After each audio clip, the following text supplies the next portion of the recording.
This is Christian Book Blurb, brought to you by author and songwriter Matt McChlery.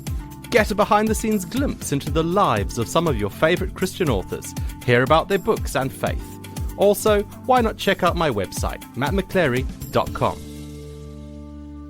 This episode of Christian Book Blurb is sponsored by the book God Whispers, Our Life Changes by Michael and Delane Solkeld. Available now from godwhispersforlife.com. Well, hello and welcome to the Christian Book Blurb podcast, where we like to encourage you in your discipleship one book at a time as we meet some amazing Christian authors and learn about their books, their lives, and their faith. Now, I'm your host, Matt McChlery. Thank you so much for clicking over here and joining us today on this episode. I'm really excited. It's only been a while ago since I started interviewing more than one author. Now, I could have been interviewing 3 authors at once today, because this book that I'm talking about today is written by 3 people, but I'm privileged enough to have 2 of them joining me here on the podcast today. So today I'm speaking with Arthur White and Jude Simpson, all about the book called Lifting the Darkness, 30 Years on the Road with Tough Talk. Now, this is an episode you don't want to miss. It's going to be full of amazing stories, so do stay tuned. Let's welcome Arthur and Jude to the podcast. Hi, Arthur. Good morning. Good morning, Matt. Hello, Jude. Good morning. Now, it's great to have you both with us. Now, I know there's a third author of the book. Could you just tell us who that is, Jude? Yes, so the book is by Arthur White and Ian McDowell, who is really his partner in crime, so to speak. Arthur and Ian have been doing Tough Talk and getting out there for the last 30 years, and I am a with. So the book is Arthur White and Ian McDowell with Jude Simpson. And we'll be asking a few questions about that in a moment. Arthur, over to you. Firstly, for those listeners who have no idea who or what Tough Talk is, can you just tell us who Tough Talk is? Yeah, Tough Talk is a registered Christian charity, and we've been a charity for 25 years now, or been registered as a charity for 25 years. But Ian and I met actually just over 30 years ago, and we formed a friendship and a relationship because our paths actually would have crossed, although we never knew each other. And we started out sharing our faith, and it really as simple as that. We became Christians probably, you would say we had a Damascus Road experience. Ian and I, very similar, almost in similar places in the East End of London. And we just loved travelling around, sharing what Jesus has done in our life. And obviously we bring a gospel message along with that as well. So Tough Talk's been around, working with churches, working with prisons, working in drug rehabs, working on the streets, wherever we're invited. We do no self-promotion, and we go really wherever we're invited. And we've been going for 30 years now, just a little over 30 years, which is fantastic. Now, Tough Talk is unique in its style, I guess, because just saying, well, we go around and share the good news of Jesus, which is exactly what you do. But people might have a picture of that in their minds, what that looks like. But you use a hook that's very different to other ministries. What is that? Well, it's great what you said there. It is a hook. Ian and myself and Joe Lampshire, Joe's mentioned in the book of well, and most of the other guys that have been involved with Tough Talk have all been involved in some form of weight training or bodybuilding or weightlifting or powerlifting. I was a powerlifter. Ian was a bodybuilder. So actually we lift some weights. We might do a strongman lift or something like that. I used to demonstrate, so did Ian. We've now gone 30 years on, so we're no longer young men.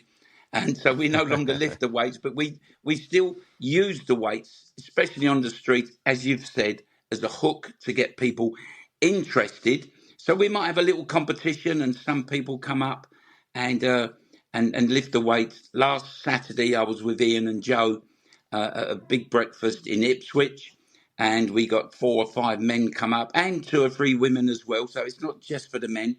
And it is a hook just to get the crowd interested and standing there. And of course, while they're waiting for the competition, we share our stories, and you've got a great opening to share the gospel. So it's all based around a weight only as a hook. It's not based around a weight to boast in ourselves or anything like that. We want to boast in Christ and Christ crucified and him alone, but it does work very well.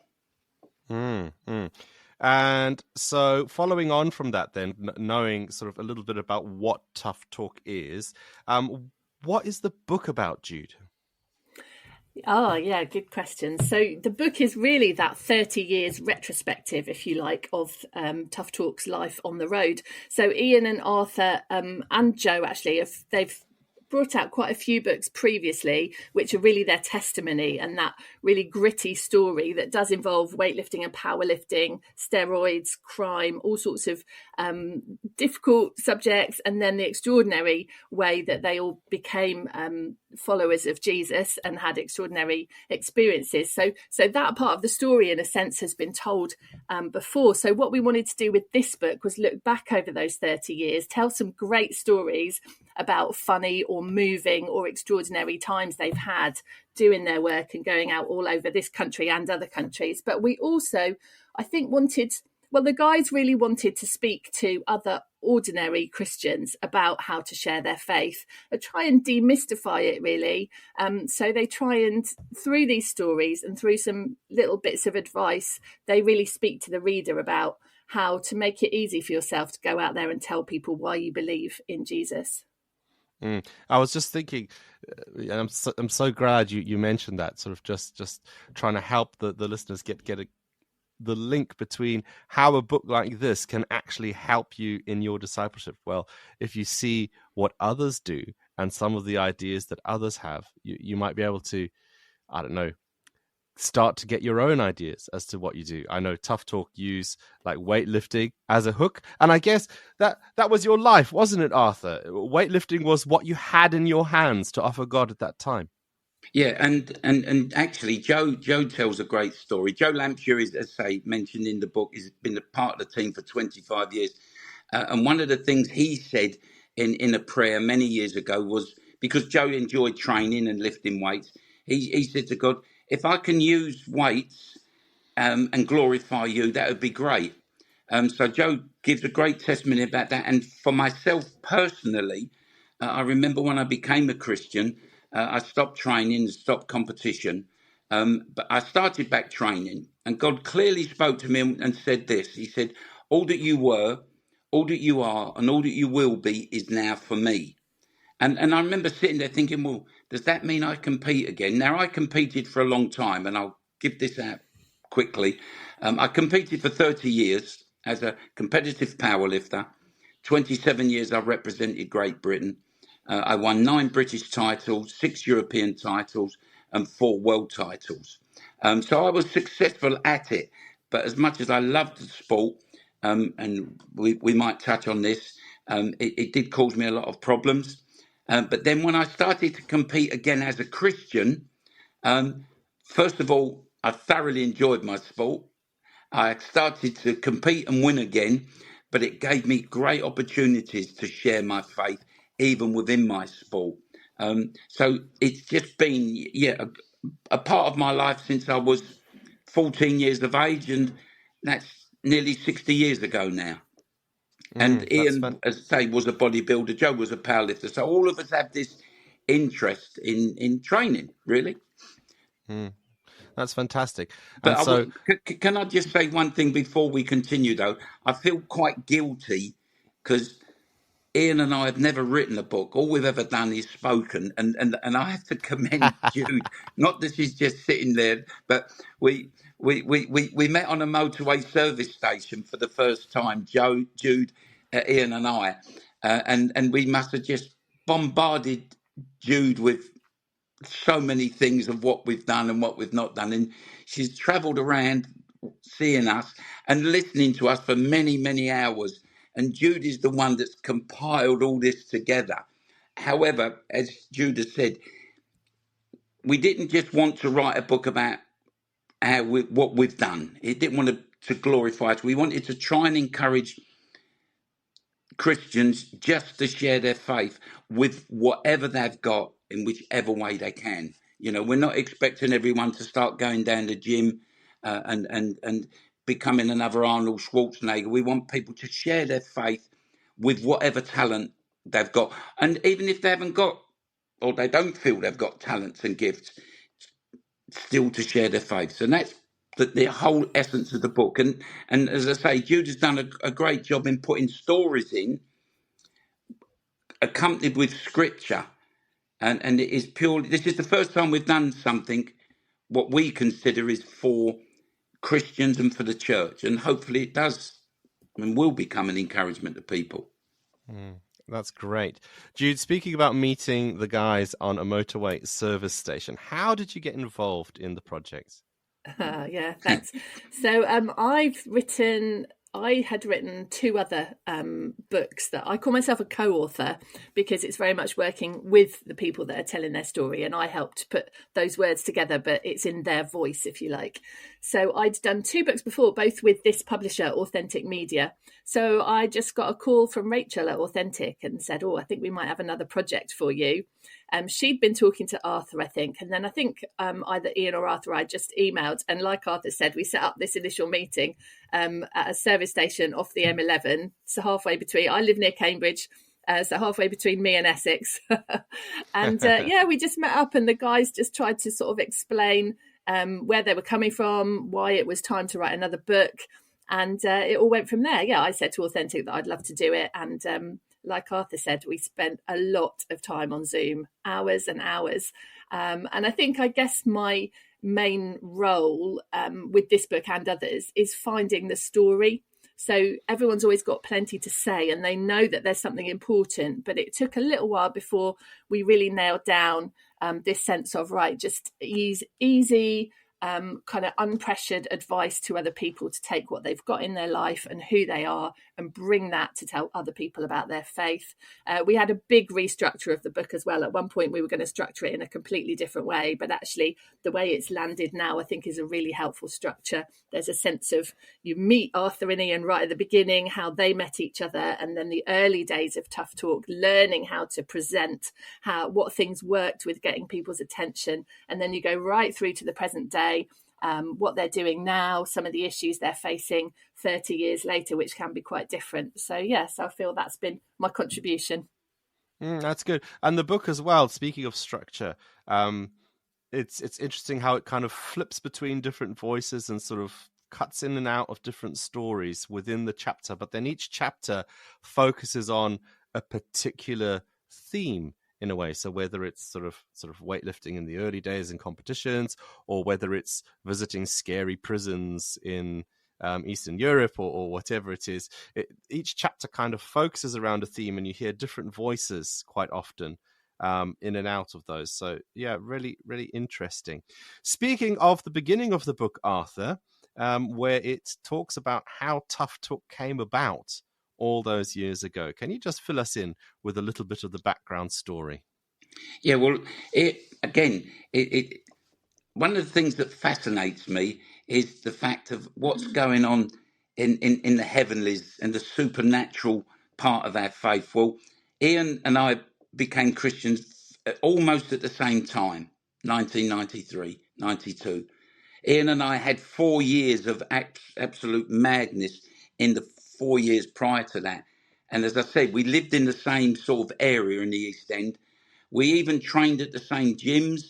Our paths must have crossed, but we never noticed each other. Ian is considerably younger than me. And going back to when I was in my 40s, Ian would have been a very young man. And as far as I was concerned, would have been a boy, not even a young man. So our paths would have crossed in some way. So Ian and I actually first met at a men's breakfast. It was in London. It was a full gospel business men's breakfast where a man came and gives testimony.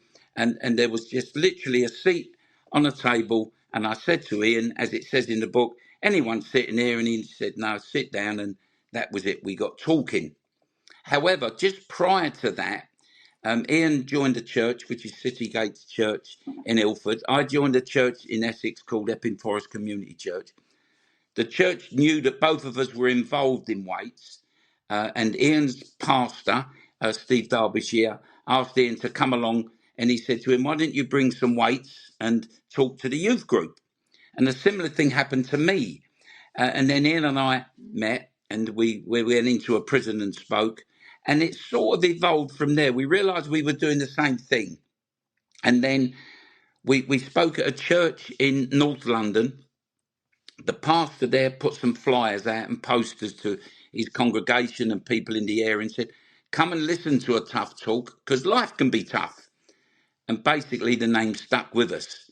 And then we was speaking one evening in the East End of London. We did an evening meeting, and a guy gave us £40. And it was the first time we'd ever been given a gift. And we said, "What do we do with this?" So one of the guys in the team said, "Well, let's go and get a Chinese." So we spent the money on the Chinese. But then we started getting more and more invites, and churches were keen on giving us a gift. So we thought, well, we better try and get some formality, as it were, and some legality about the organisation. And we formed a charity 25 years ago, and it's continued since then. There's been years when we've been mega, mega busy. There's been years when it's been a little bit quieter. But Ian is on the road every week. I'm actually in Ipswich now. I'm speaking from Clacton at the moment, but I've got 2 or 3 more meetings to do. And then I'm just flicking through my diary. Ian and I are together next weekend in Cornwall. The following weekend, we're in Bristol together. Then we're in Kings Lynn and Essex together. Then we're at the Gathering in Swindon together. Then the following weekend we're in Wakefield and Wolverhampton. It just goes, and then it just goes on and on. We've just been on the road forever, and I love it. I don't do it anywhere near as much as I used to. Age is creeping up on me. I was going to ask, how have things changed? So 30 years when it started, 30 years ago, how have things changed or stayed the same, or have the challenges or the things you're coming across you notice, are they similar, or is the landscape that you are ministering in different now? What does it look like? Well, for us as individuals, we joke and say we're one-trick ponies. All we want to do is share our testimonies, what Jesus has done, and share the good news. So that remains the central thing. However, on the streets, when we do street outreaches, I personally see a lot more aggression. There was a time when we would be on the streets and I might say something like, "Oh, Jesus Christ, come into my life, change my life." And someone would walk past and go, "Oh, great for you, mate," and carry on walking. Whereas today, there seems to be a lot more aggression on the streets. People are a lot more aggressive. I've heard and seen a lot of abuse to guys that perhaps if we're out with a church, they might have Jesus written on their T-shirt, and it does offend. So I see a lot more anger and opposition to the name of Jesus on the streets. In the prisons where we do a lot of work, a lot of that is shutting down. There is a massive Islamic presence in the prisons. So some of the prisons have shut us down. But for us, we just consider that the battle rages on, and we're going to continue. Some of the churches hesitant to go on the streets these days. I have noticed that. However, a lot of that could be due to the fact that the English weather is not always the best to form an open air presentation. But the other thing I have noticed, and Ian and I were talking about this, there are some very, very good individuals and churches that are getting out on the streets proclaiming the good news of Jesus. So I've seen a big uptake in that. So although in places you hear that the church is not perhaps growing, there are places where it is. So I'm confident and keen to see what goes on in the next few years. There are some great Christian men and women out on the streets. Jude, your experiences. You said you've been along to some of the Tough Talks events out and about to help you get a sense of of what they're about to help you write the book. What have been some of your experiences? What have you noticed and seen as you've been out and about with Tough Talk? Yeah. So I went up to, the first time I saw them kind of doing their thing was up in Leeds, where there was you're doing kind of a whole day of events around a church and some youth meetings. So I'm a performer as well as a writer.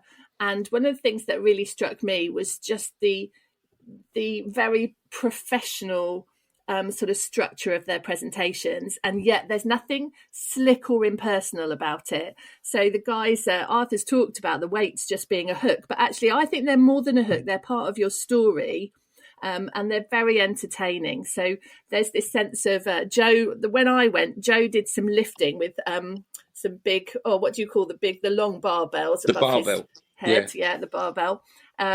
And then Ian would be talking whilst then loading more weight on. So then you've got this little anticipation. Is Joe going to find it harder? Is he going to start sweating? When will it be too much? And as Joe's doing this, and then he'll put it down for a minute, and Arthur will say, right, this is what my life looked like when I was powerlifting. And there's this brilliant sort of coming and going and adding and looking, and something visual and something to listen to. So, yeah, for me, it really struck me just how, the guys are very humble, and they've learned how to tell their story in a way that makes sense to people. They've learned how to present in a way that gets their message across. That's definitely one of the things that I noticed most. Really good. Now, you have ministered in so many different places, Arthur. This might be a difficult question, but have you got one of your most memorable experiences while out ministering that you could share with us? Yeah, you're right. There's many, many, many. One of the things that we've done in the past and are still doing, which gives me a great, I don't know what the word would be, I wouldn't say satisfaction, but really encourages me. We work with HMS Raleigh down in Devon, Cornwall, and it's a training centre for the Royal Navy. So we go in there 4 times a year, and every time we go in, we get a new batch of recruits. So there could be anywhere between 500 and 700. And we do the same thing. We go into the chapel, we lift the weights, we have a competition, we share our stories, we give a gospel presentation and pray for them. But that to me is a highlight. And we, as I say, we've done 2 this year. We've got another 2 to do. And what I love there is the fact that the chaplains within the Navy are encouraging these young people. They're encouraging them in their. Some are Christians, but very few. And it's just great to see these young people worshipping, and sometimes they don't even know what they're singing, but it's great to see. So that's a great thing that's going on at the moment, and I'm looking forward to the next one in July and then one in November. But there are so many. I mean, in New York, in Russia, in Moldova, the Philippines, South Africa, it goes on and on and on and on. But one of the great things for me personally is the fellowship that I have with Ian and Joe, to go out with brothers that just want to share their faith. That's a great experience. And one of the things I've always encouraged people to do is to be in fellowship. If you're struggling, it helps. So, but there are many, many, many that we could go on about. Yeah. Well, for our listeners, if you're wanting to find out more of these memorable stories and experiences, and some of them are really amazing, do go and check out their new book, Lifting the Darkness, 30 Years on the Road with Tough Talk. Now, just before we have a short break, Arthur, if someone is wanting to tell others about Jesus in the UK today, what top tips would you give them? What I said earlier, we don't in writing the book, it was just, as I say, hopefully to encourage people. Now, as an example, I've told you I'm in Ipswich for a couple of weeks. I went to a local gym the other day, and as I got out the car park, there was 2 or 3 men giving out flyers and talking about their faith. So he approached me, and I just said something like, "Oh, you're doing a great job, fellas." I said, "Can I have some of your flyers?" So I took a handful of these flyers, and as I went into the gym, I put one in the lift, I put one in the gym, I put one in the toilets as I went in there, and I left one in the cafe.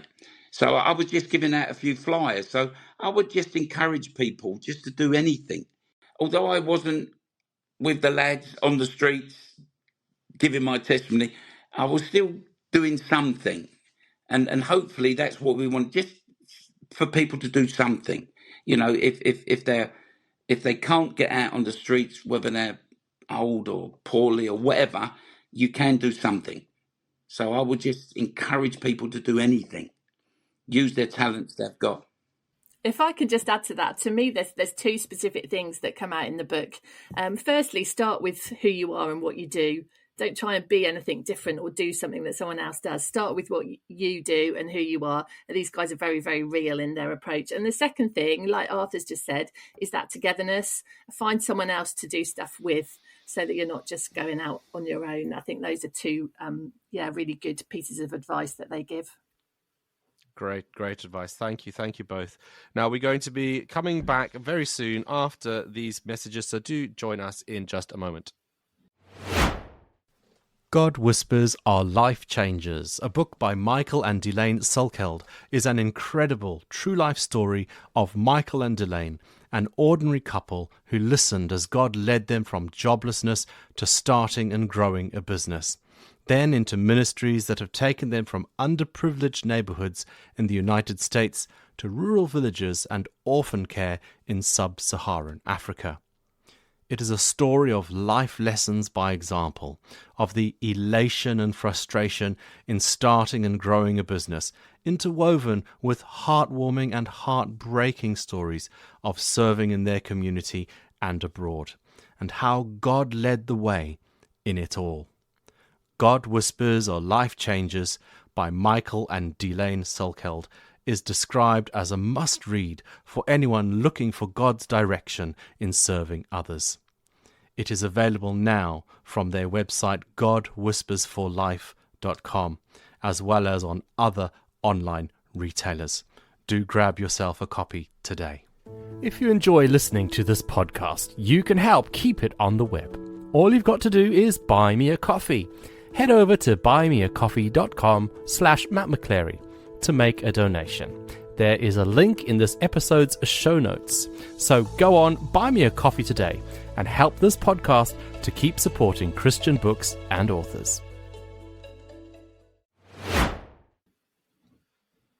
Hello, welcome back to the Christian Book Blurb podcast, where I've been chatting with Jude Simpson and Arthur White all about their new book, Lifting the Darkness, 30 Years on the Road with Tough Talk. Now, on this side of the podcast, we like to get to know the authors a little bit better. I think we've got quite a good sense of Arthur with his weightlifting and his past. What do you like to do for fun, Arthur, other than weightlifting?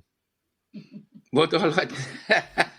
It's interesting. I still train. I've got a little gym in my garage. So I still train once or twice a week. What I do for fun, I like to chill out a little bit more these days. So I'm not into any other sport really, or any other recreation. I just love chilling out. My wife runs my wife works full time and runs a food bank and storehouse. So I try to think that I can support her a little bit in that. I run a small men's group at my church. I run a men's breakfast, so I try to do that. In all honesty, and I really don't want to come across wrong, I love sharing my faith. I'm no, even doing this is great for me. It lifts my spirits, sharing the faith. So I love doing that. Fantastic. And Jude, have you also got a weightlifting gym in your garage, or what do you do for fun? I certainly have not. I have got 3 sons who are all quite into a little bit of training. They're age 11, 13 and 15 at the moment, so just starting out on that. I've also got a daughter, so I've got 4 children altogether, which gives you a clue of what I spend a lot of my time doing. So do you have time for fun? So I think as a mum, you have to make fun out of all the things that you need to do. I love hanging out washing, funnily enough. I just sometimes find tasks, I'm not good at changing beds. I hate doing that, but I don't mind doing the laundry. So I just get a bit of pleasure out of that on a sunny day. No, I love dancing, so I'll do that when I can. I've just started going to a dance aerobics class once a week. Getting a bit of a sweat on is good from time to time, but I certainly don't do weights. Wonderful. And what about anything? What do you enjoy eating or drinking? Any sort of favorite meal or kind? It's a type of food, like a cuisine or something like that. Anything you're into? Wow. Well, I'm a big eater. I love eating, so I'm happy pretty much with anything. But I would say my favorite dishes would be an eggs Benedict. I love an eggs Benedict for brunch, and I love a good old traditional Sunday roast. And you, Arthur? How about you? Actually, quite similar. I mean, one of the things I as a competitive powerlifter and trainer, protein was always a big thing for me. So it was always chicken and tuna and eggs, and I still like poached eggs, smashed avocado, smoked salmon, and like Jude, one of my favourite things is a Sunday lunch. I'm very fortunate that my wife and I live next door to our daughter, son-in-law, and two granddaughters, and our son close by also. And we often meet regularly for Sunday roast, and that's a big thing for us. And I do like that, yeah. Great. And so, at the very beginning of the episode, you mentioned about meeting in a motorway service station. So, when you do stop at motorway service stations, and it sounds like you do that quite often because you're traveling a lot, Arthur, and Jude as well. We'll hear a bit more about your travels in a moment. What do you go for in the cafe when it's getting something to drink? Is it a tea or a coffee or a fruit juice? What's your go-to drink that you order? My go-to drink is coffee. Yeah. What sort of coffee? Sorry?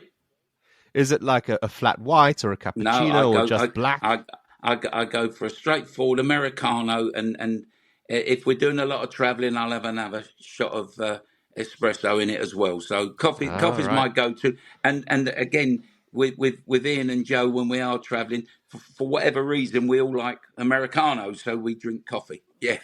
There coffee. You go. Jude? Yeah, funnily enough, I'm a coffee person as well. I'll ask for an Americano with hot milk. These days, I have to have it decaffeinated if it's afternoon. But there we go. That's part of the aging process, isn't it? Wonderful. And let's just talk about things that are going on in the background. What's coming up soon? What's going on? We know, Arthur, you're still traveling around, doing lots of presentations. Are you thinking of another book or some other kind of resource to go alongside what you're doing? What's bubbling in the background with you guys? Well, I mean, as I say, Tough Talk is still very busy. Ian's on the road every week, and Joe obviously as well. And I'm not travelling nearly as much as I've done in the past. However, what happened during lockdown, Tough Talk started doing podcasts. We run an alpha online. We have always met on a Tuesday for a prayer meeting, and now we meet on Zoom for a prayer meeting. So that is always, and that's been going on for the 30 years we've been together. But one of the things we do now regularly is on a Friday night. We have Friday Night Live with Tough Talk, and we have guests on.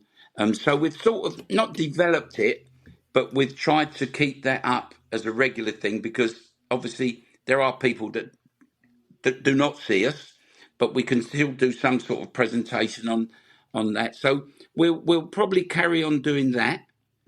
Whether we do another book, I don't know. There certainly won't be another 30 years on the road with Tough Talk, not for certain, me and Ian.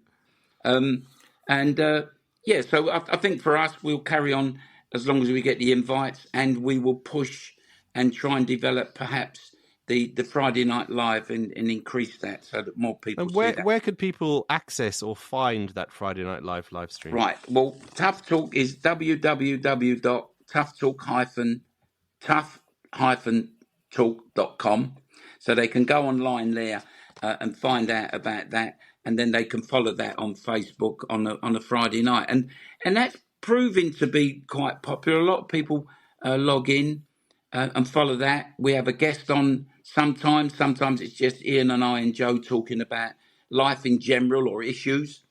And a lot of the people that watch us put their comments in, and we try and help and answer questions. Again, we just want to encourage people in their faith to be in the right place with God, to be the men and women that God wants them to be. And as Jude said earlier, not to try but we don't want to try and create little tough talk groups all over the country. That's not what it's about. It's about God developing you and being the person that he wants you to be. And I think if we do seek God, I wouldn't say earnestly, if we seek God in reality to be what he wants, and if that happens, you'll be surprised where he can take you. I think sometimes when I've seen young men come to Jesus and they've given their life, or whatever you want to call it, however they made a commitment, all of a sudden they feel they need to work. They'd say, I want to be involved in worship. I want to be involved in the youth work.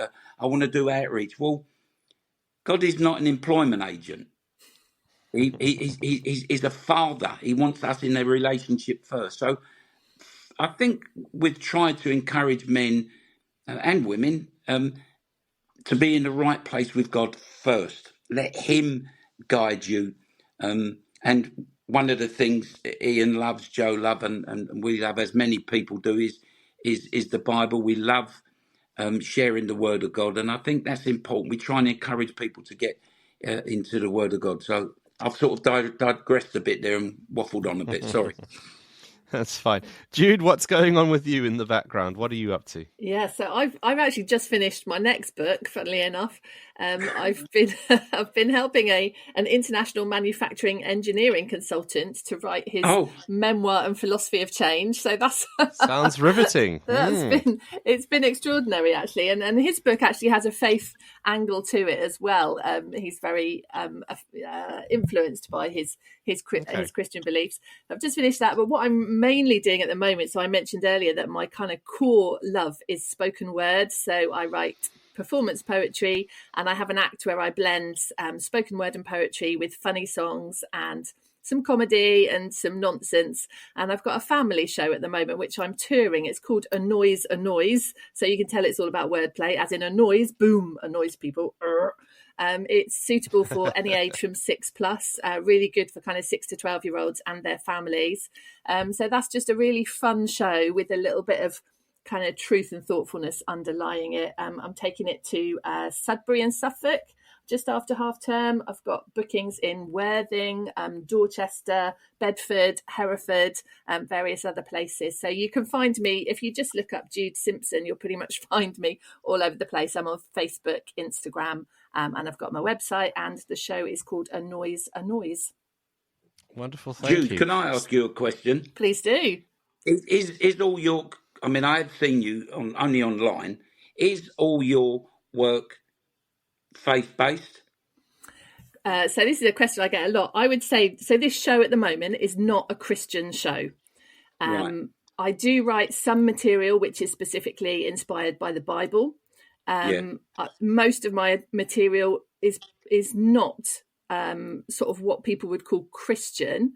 But I would always say that everything I am and everything I believe is part of who I am as a writer. And my work is very true to myself. So I think if you came even to my kids show, which is full of fun and nonsense and very easy to invite anybody to, you would be able to detect kind of what my worldview is. I just have some little lines in there about truth, about the importance of words, about the power of speech, and those kind of things. So everything is influenced, but most of my work would not be considered kind of Christian category wise. Yeah. That's lovely. I mean, I know you as a Christian, so I know it would be that, but I just wanted to, that's lovely.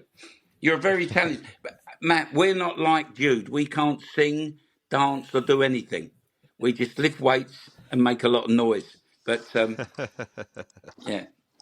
That's wonderful. I will put the links to both Tough Talk's website and Jude Simpson's website in this episode's show notes. So if you are looking to find out more about them, you can just click over there and go straight to where you want to be. That just leaves me to say thank you so much to Arthur and Jude for joining me on the podcast today. Thank you. Thank you. It's been a pleasure. Thank you, Matt. Thanks for having us. It's been great. It's been great chatting with you guys. I just want to give a really big thank you to the sponsors of today's episode. This is the book God Whispers Are Life Changers by Michael and Delane Silkeld. That book is available now from their website, godwhispersforlife.com. Do go and check it out. And thank you as well for listening to this episode of the Christian Book Blurb podcast. Don't forget, we'll be back really soon where I'll be chatting with another Christian author all about their books, their life and their faith to encourage you in your discipleship, one book at a time. We land on the 1st and the 15th of every month, so do join us again then. Thank you and goodbye. Thanks for listening to Christian Book Blurb with your host, Matt McChlery. Do give it a like, give it a share, and let your friends know all about it. We do hope to see you again soon on another Christian Book Blurb.